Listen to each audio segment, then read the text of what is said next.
نحمدہ و نصلی علی رسولہ الکریم اما بعد فاعوذ باللہ من الشیطان الرجیم بسم اللہ الرحمن الرحیم۔ جنرل نیوز کے پروگرام تجلیات اسلام کے ساتھ خواجہ عاشق حسین حاضر خدمت ہے۔ ناظرین کرام، ہم نے پچھلے پروگرام میں قیامت کی علامات صغریٰ کا تذکرہ کیا تھا، اور قیامت کی جو بڑی بڑی نشانیاں ہیں وہ ہم نے عرض کیا تھا کہ ہم کسی اور پروگرام میں اس کا تذکرہ کریں گے۔ تو آج کی گفتگو ہمارے قیامت کی علامات کبریٰ کے بارے میں ہے، اور قیامت کی جو بڑی بڑی نشانیاں ہیں ان میں حضرت امام مہدی علیہ السلام کا ظہور، حضرت عیسیٰ علیہ السلام کا نزول، دعوت الارض کا نکلنا، دھوئیں کا پھیلنا اور زمین کا دھنس جانا اور سورج کا مغرب سے طلوع ہونا جیسی بڑی بڑی نشانیاں شامل ہوں گی۔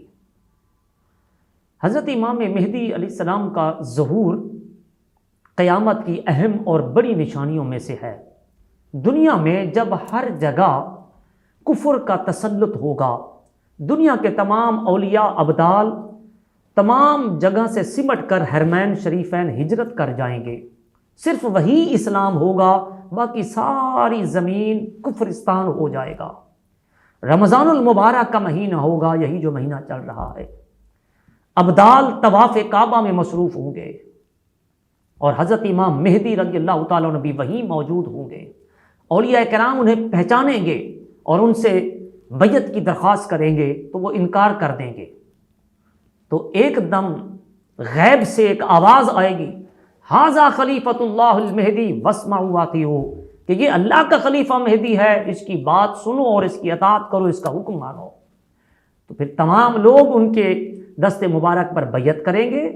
وہاں سب سے پہلے وہ ان سب لوگوں کو لے کر حضرت امام مہدی وہاں سے نکلیں گے، ملک شام کو تشریف لے جائیں گے، اور ملک شام کی طرف حضرت امام مہدی کے جانے کے متعلق کئی روایتوں میں اس کا تذکرہ جو ہے وہ ملتا ہے۔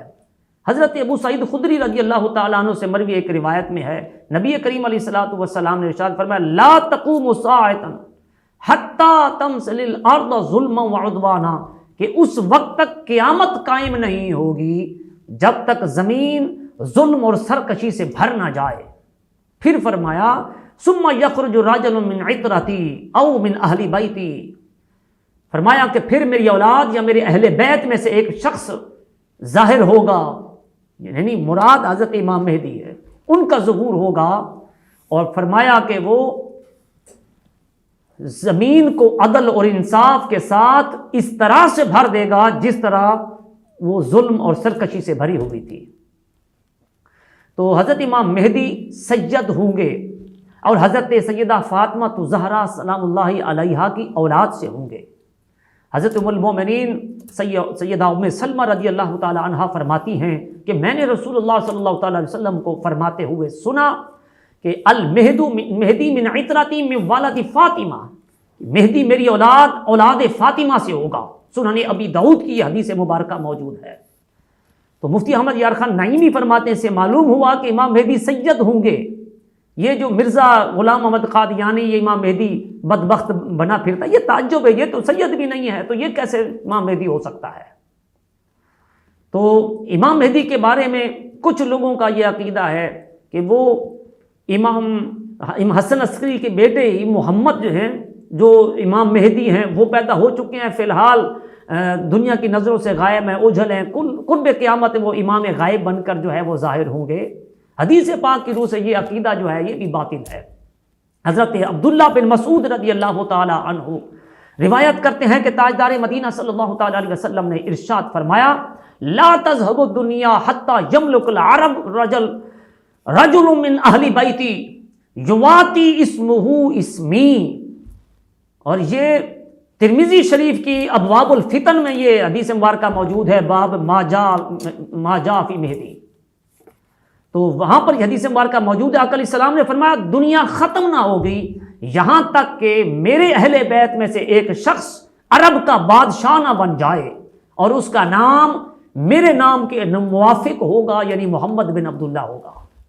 حضرت مفتی احمد یار خان نعیمی رحمۃ اللہ تعالی علیہ فرماتے ہیں کہ حضرت امام مہدی کا نام ہی یہی ہوگا۔ تو لہٰذا حدیث مبارکہ میں جو بڑی بڑی نشانیوں کو صراحت کے ساتھ واضح بیان کیا گیا ہے تاکہ مسلمان ان کی ان اعلانات کی روشنی میں وہ اپنی آخرت کو سنوار سکیں اور اچھے اعمال جو ہے وہ بجا لا سکیں، تو احادیث مبارکہ میں تذکرہ موجود ہے۔ ایک روایت جو ہے اس حوالے سے ملتی ہے حضرت سیدنا حذیفہ بن اسید غفاری رضی اللہ تعالیٰ عنہ سے، فرماتے ہیں کہ ہم آپس میں گفتگو کر رہے تھے کہ اسی اثنا میں نبی کریم علیہ الصلوۃ والسلام ہمارے درمیان تشریف لائے اور فرمایا اما تذاکرون، ما تذاکرون، تم کیا باتیں کر رہے ہو؟ عرض کی یا رسول اللہ ہم قیامت کے بارے میں بات چیت کر رہے ہیں۔ تو آقا علیہ الصلوۃ والسلام نے فرمایا انھا لن تقوم حتی ترون قبل 10 آیات، قیامت اس وقت تک قائم نہیں ہوگی جب تک تم 10 نشانیاں نہ دیکھ لو۔ پھر آپ نے ان کو ترتیب وار ذکر فرمایا کہ ایک دھواں، دوسرا دجال، تیسرا دابۃ الارض، یعنی یہ عجیب و غریب ایک نادر قسم کا ایک جانور ہوگا عجیب خلقت کا جو کوہ صفا سے برآمد ہوگا۔ اسی طرح آپ نے فرمایا سورج کا مغرب سے نکلنا، حضرت عیسیٰ علیہ السلام کا آسمان سے زمین پر اترنا، یاجوج ماجوج کا نکلنا، 3 جگہ خسف ہونا یعنی زمین دھنسنے کے واقعات کا رونما ہونا، اور مشرق کے علاقے میں زمین کا دھنسنا، مغرب کے علاقے میں زمین کا دھنسنا، جزیرہ عرب میں زمین کا دھنسنا، اور 10ویں نشانی جو سب سے بعد میں ظاہر ہوگی وہ آگ ہوگی جو یمن کی طرف سے نمودار ہوگی، لوگوں کو ہانکتی ہوئی محشر کی طرف لے جائے گی۔ یہاں محشر سے مراد ملک کے شام ہے، اور یہ معاملہ قیامت سے پہلے ہوگا۔ بعض نے کہا کہ یہ جو جنگ شروع ہوئی تھی یہ بھی قیامت کی نشانیوں کی طرف میں سے ہے۔ اسی طرح ایک دھواں ظاہر ہونا یہ نشانی ہے کہ اتنا دھواں ہوگا کہ اس کے سبب سے جو ہے وہ زمین سے آسمان تک اندھیرا چھا جائے گا۔ اور اسی طرح قیامت کی نشانیوں میں سے ایک دوسری بڑی نشانی جو ہے وہ دجال کا خروج ہے۔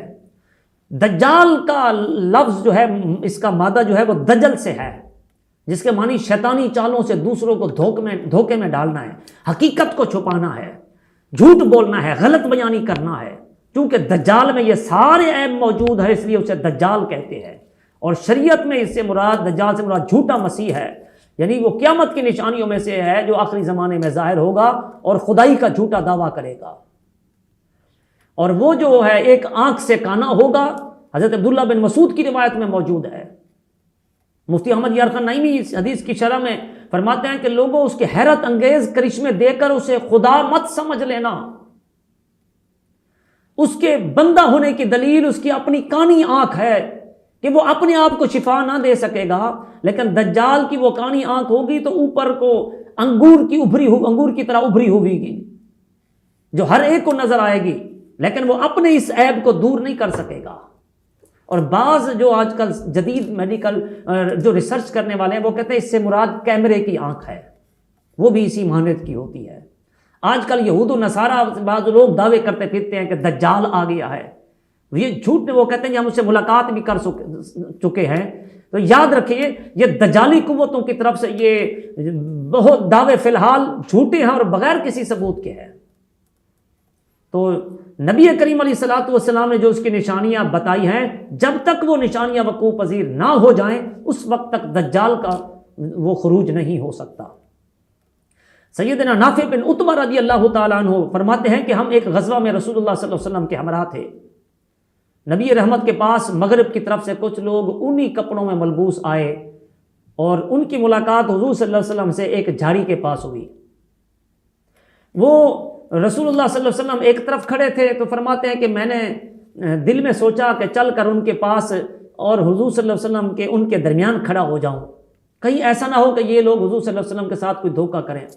پھر میں نے سوچا ممکن ہے آقا کریم صلی اللہ علیہ وسلم ان کے ساتھ کوئی راز کی آہستہ آہستہ سے بات کر رہا ہوں، میں درمیان میں جا کے کھڑوں تو نامناسب نہیں ہے، تو اس لیے بہرحال میں چلتا ہوا حضور صلی اللہ علیہ وسلم ان کے درمیان آ کر کھڑا ہو گیا۔ حضور صلی اللہ علیہ وسلم کی زبان حق ترجمان سے نکلے ہوئے 4 کلمات میں نے محفوظ کر لیے جنہیں میں اپنے ہاتھوں پر شمار کر سکتا ہوں، اور حضور صلی اللہ علیہ وسلم نے فرمایا تغزون جزیرۃ العرب فیفتح اللہ ثم فارس فیفتح اللہ ثم تغزون الروم فیفتح اللہ ثم تغزون الدجال فیفتح اللہ، کہ تم لوگ جزیرہ عرب میں جہاد کرو گے اللہ تمہیں فتح دے گا، پھر فارس میں یعنی جو ما وراء النہر کے جو شہر ہے ان سے جہاد کرو گے، اللہ تعالیٰ تمہیں وہاں بھی فتح دے گا۔ پھر روم میں جہاد کرو گے، اللہ تعالیٰ وہاں بھی فتح دے گا۔ تو روم سے مراد وہ نصرانی سلطنت ہے جس کا پایا تخت کسی دور میں قسطنطنیہ اور موجودہ جو استنبول ہے یہ ہوتا تھا۔ تو آقا کریم نے فرمایا کہ تم پھر اس کے بعد یعنی روم سے جہاد کرو گے، اللہ فتح نصیب فرمائے گا۔ پھر دجال سے جہاد کرو گے، اللہ تعالیٰ تب بھی تمہیں فتح نصیب فرمائے گا۔ تو یعنی سیدنا نافع نے فرمایا کہ اے جابر، اسی لیے ہم سمجھتے ہیں کہ دجال کا خروج اس وقت تک نہیں ہوگا جب تک روم فتح نہ ہو جائے۔ تو دجال کا خروج کی بڑی علامتوں میں سے اس کے خروج کے لیے یعنی دنیا کو ایک اور عالمی جنگ کا سامنا ہوگا۔ قسطنطنیہ یعنی استنبول یہ مسلمانوں کے ہاتھوں سے نکل چکا ہوگا، دوبارہ مسلمانوں کے ہاتھوں فتح ہوگا۔ نبی کریم علیہ الصلوۃ والسلام نے ارشاد فرمایا جنگ عظیم یعنی فتح قسطنطنیہ اور خروج دجال 7 مہینوں کے اندر سب کچھ ہو جائے گا۔ اب دجال کا فتنہ کس قدر ہے اس کا اندازہ اس بات سے جو ہے وہ لگایا جا سکتا ہے کہ تمام انبیاء کرام علیہ السلام نے اپنی اپنی امتوں کو اس سے خبردار کرتے رہے اور اس سے بچنے کی تلقین کرتے رہے۔ رسول اللہ صلی اللہ علیہ وسلم نے فرمایا ما بین خلق آدم الی قیام الساعۃ امر اکبر من الدجال، فرمایا کہ حضرت آدم علیہ السلام کی پیدائش سے لے کر قیامت تک دجال سے بڑا کوئی فتنہ فساد اور آفت نہیں ہے۔ خروج دجال کے وقت سخت غذائی قلت کا اور قحط کا سامنا ہوگا، تمام جو اجناس ہیں غذائی اجناس ہیں اور پانی کے دستیاب ذخائر یہ سب دجال کے قبضے کے گھروں میں چلے جائیں گے۔ مسلمان بوند بوند کو ترس رہے ہوں گے اور غذا کے طور پر سوائے ذکر الہی کے کچھ نہیں ہوگا۔ اللہ اکبر۔ حضرت سیدہ عائشہ صدیقہ رضی اللہ تعالی عنہا سے مروی ایک روایت ہے، آقا کریم نے فرمایا کہ یہ قبل از دجال جو مسلمانوں کو مشکلات پیش آئیں گی ان کا تذکرہ جو ہے وہ آپ نے فرمایا ہے۔ فرمایا کہ اس دن کون سا مال سب سے اچھا ہوگا، سب سے بہتر ہوگا؟ صحابہ کرام نے پوچھا تو نبی کریم علیہ السلام نے فرمایا غلام شدید یسقی اہل الماء اما الطعام فلیسا، کہ وہ طاقتور غلام یا خادم ملازم جو گھر والوں کو یا اپنے مالک کو پانی لا کر پلا دے گا وہی سب سے بڑی بہترین مال ہوگا، کھانا تو سرے سے ہوگا ہی نہیں۔ صحابہ کرام علیہ رضوان نے عرض کی یا رسول اللہ پھر اہل ایمان مومنین کی غذا کیا ہوگی؟ فرمایا التسبیح والتقدیس والتحمید۔ تو مسند امام اعظم میں یہ حدیث مبارکہ موجود ہے۔ فرمایا کہ تسبیح، تکبیر، تحمید، تحلیل یہ جو مومن کی غذا ہوں گی۔ سیدہ عائشہ صدیقہ نے عرض کی یا رسول اللہ اس وقت اہل عرب کہاں ہوں گے؟ فرمایا والعرب یومئذ قلیل، اس زمانے میں اہل عرب بہت تھوڑی تعداد میں ہوں گے۔ آج دوستو غذا فراہم کرنے والی دنیا کی سب سے بڑی کمپنیوں کا آج دجالی قوتوں کی ملکیت میں ہونا یہ محض اتفاق نہیں بلکہ سب دجال کی آمد کی تیاریوں کی سلسلے میں یہود کی طرف سے کی جانے والی پلاننگ اور اس کا ان تیاریوں کا حصہ ہے۔ ہم مسلمانوں کو گہرے نظر سے ان چیزوں کا جو ہے وہ مشاہدہ کرنے کی ضرورت ہے اور عالمی حالات و واقعات کو سمجھنے کی اشد ضرورت ہے۔ اب غلبہ اس کا اس قدر ہوگا کہ مسلمانوں کو اس کے پاس اسے دور بھاگنے کے سوا کوئی چارہ نہیں ہوگا۔ اس کے شبہات کا اثر اتنا ہوگا کہ مضبوط سے مضبوط ایمان والا آدمی کا ایمان بھی لڑکھڑا جائے گا، وہ بھی کہے گا کہ یہ کیا ہے۔ تو حضرت سیدنا طواس بن سمعان رضی اللہ تعالیٰ عنہ سے روایت ہے کہ حضور صلی اللہ علیہ وسلم نے فتنہ دجال سے بچنے کا طریقہ بھی ارشاد فرمایا۔ اگر دجال نکلا اور میں تمہارے درمیان رہا تو سب سے پہلے میں اس کا مقابلہ کر کے غلبہ پاؤں گا۔ فرمایا اگر وہ میں تمہارے درمیان نہ رہا اور وہ نکلے تو ہر شخص اس کا خود مقابلہ کرے گا جو میرے بعد اللہ جو مسلمان ہوگا اور اللہ پر ایمان رکھنے والا ہوگا یا مسلمانوں کا وارث ہوگا۔ فرمایا کہ تم میں سے جو کوئی اس کو پائے تو سورۃ کہف کی ابتدائی آیات کی تلاوت کرے، یہ اس کے فتنے سے بچاؤ کا ذریعہ ہے۔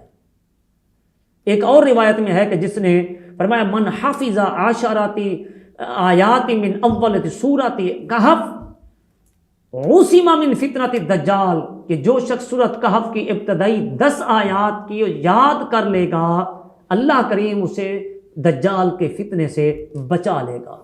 تو ناظرین کرام، اس لیے ہمیں چاہیے کہ اس فتنہ دجال کو سمجھنے کی بھی ضرورت ہے اور اس سے فتنے سے بچنے کی دعائیں بھی مانگنی چاہیے۔ خالق کائنات ہمارے ایمان کی حفاظت فرمائے۔ اسی کے ساتھ ہی ابھی اجازت دیجیے، اگلے پروگرام میں قیامت کی بقیہ نشانیوں کا انشاءاللہ ہم تذکرہ کریں گے۔ زندہ یار تو صحبت باقی۔ السلام علیکم ورحمۃ اللہ وبرکاتہ۔